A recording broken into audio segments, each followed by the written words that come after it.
નમસ્કાર, આપ જોઈ રહ્યા છો સ્પાર્ક ટુડે ન્યૂઝ। વેરાવળ બંદરમાં ફિશિંગ બોટ માલિકો સાથે છેતરપિંડીની ઘટનાઓમાં વધારો જોવા મળી રહ્યો છે।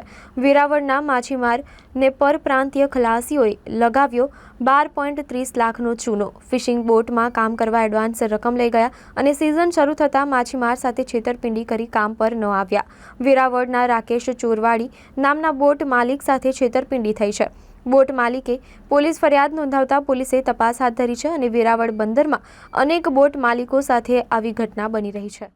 બે બોટો છે આપણે બે બોટોમાં આપણે ખલાસી બાંધેલા હતા અમે અને ગઈ વખતે આ સિઝન ચલાવવા માટે એક ગઈ વખતે અમને આવતા ગયા વર્ષે મતલબમાં કે પૈસા અમને એડવાન્સ આપવા પડે છે ને તો ઉપર બે તમને પૈસા આપીએ છીએ।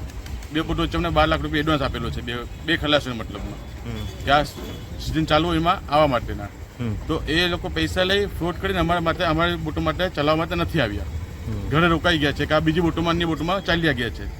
એવા આંધ્રાના છે કે બીજા ખલાસીઓ બીજા ગામના છે, બધા ઘણા બધી ફ્રોડ કરી જાય છે। તો આ ઘણી બધી પરિસ્થિતિમાં અમને શું કરવાનું, અમને આ કાર્યવાહીમાં પોલીસને ફરિયાદ કરેલી છે, પોલીસને જાણ કરેલી છે કે ભાઈ આ બધી ફ્રોડ કરે છે, અમારે રોલ કરી જાય છે, તમારા પૈસા પડાવીને લોકો ઘરે બેસી જાય છે, તમારે પૈસા કઢાવવા માટે શું કરવાનું અમારે પોલીસને જાણ કરી છે, પોલીસને કેસ કરેલો છે। એના બાદ અમારે એક જ કહેવાનું છે કે પોલીસ આ એક્શન લે છે લેવો। અમે તંત્રને એવું જ કહેવાનું છે કે આવા લોકો સાથે ખરેખર તો એક્શન લ્યો અને પકડો અને કંઈક કરો। મારી સાથે થયું એ ઘણા બધા સાથે થાય ને આગળ તો થયું વધતું જાય છે અને કંઈ કંટ્રોલ કરાવો અને બંધ થાય એવું શક્ય કંઈક લઈ આવો નિર્ણય।